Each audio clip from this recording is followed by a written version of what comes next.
Okay, so today what we're going to do is we are going to create a simple menu system. So we've done a little bit of object stuff, so I'm going to create a brand new class.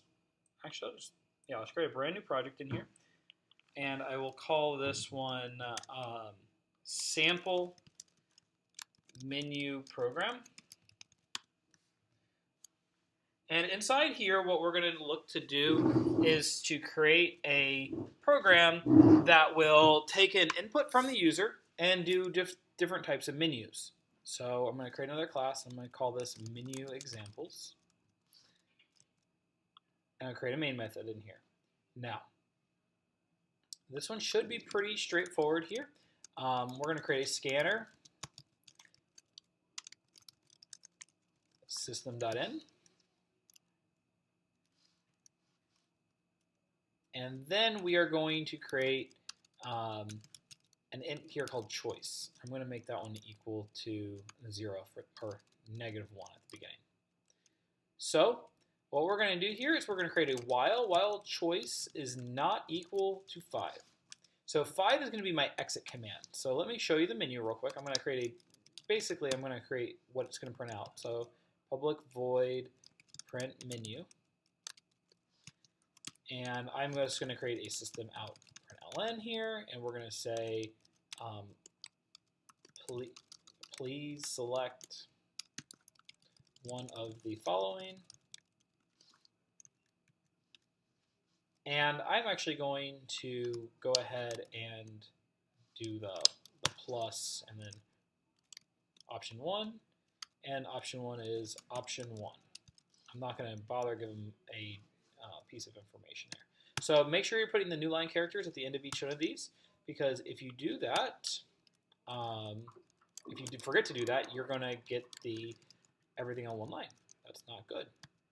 So I'm going to keep on doing here. Option 3. Let's do that 4. Option 4.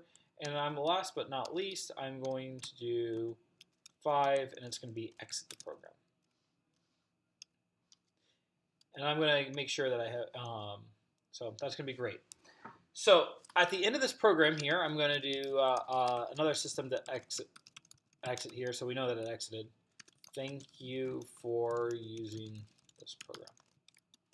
Now there's a couple different ways of doing it. The first, I'm going to show you a brand new way. Instead of using if statements, we're going to use what we call a switch statement. So the first thing we're going to do is we're going to print the menu right here. So we're going to do print menu, and then we're going to say choice is equal to scan.nextInt. Now this doesn't check to see if it goes out of bounds or anything here. Oh, this needs to be static, I'm sorry.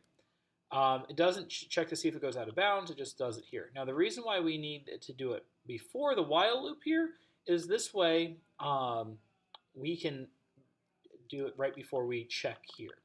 We're going to do all this again inside the while loop, but we're going to do this at the end of the while loop.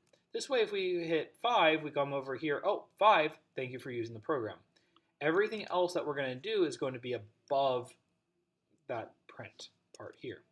So I'm going to show you something brand new. It's kind of like an if statement. So if we could have done if choice is equal to 1, it'd do something, else if, and so on. But for this particular one, I'm going to show you something called the switch statement. It's something a little bit new. We can switch the choice. Now, switch statements are kind of neat. We have something called case, and if they do 1, we're going to do something here. So I'm going to do system.out.println. You chose option 1. And then I'm going to then hit break. Break will end what happens in the case. If you forget this, it will do case 1, and then it will do case 2. So let me come over here to 2, 3. I need one more to be 4. I'm just going to change these numbers here as well. So the break is really important. If I forget this break here, it will say you chose option 1, and it will also say you chose option 2. It's a really neat system where you can order them in a certain way where you can actually save yourself a little bit of lines of code. But this is pretty much it. So let's run this real quick.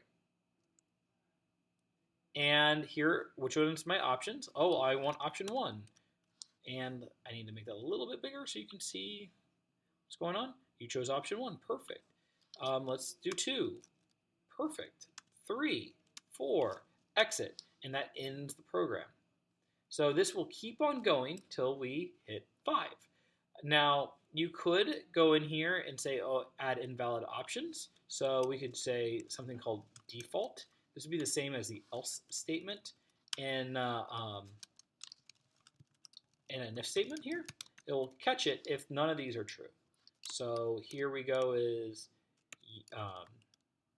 what we'll do here is this is an invalid selection. Perfect. And you could put break at the end. Since it's the last one, it really doesn't matter, but I'm going to put it there just because I have break for everything else. So let's run that again, and I'll put in 7. It's an invalid selection, and I can keep on going in here, and we're good to go. Now 5 will end the program because we take in choice, check it here, it becomes 5, so we have to exit. So that's it. Hopefully this helps you out a little bit, and happy coding. Bye-bye.